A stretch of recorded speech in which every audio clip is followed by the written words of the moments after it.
रघुवंश तिलक से पुरुषोत्तम लखे गंगा स्नान से श्रीराम नाम।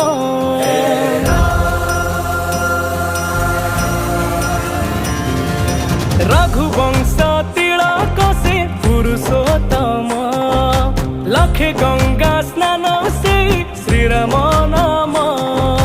500 बरसर प्रतीक्षा सारी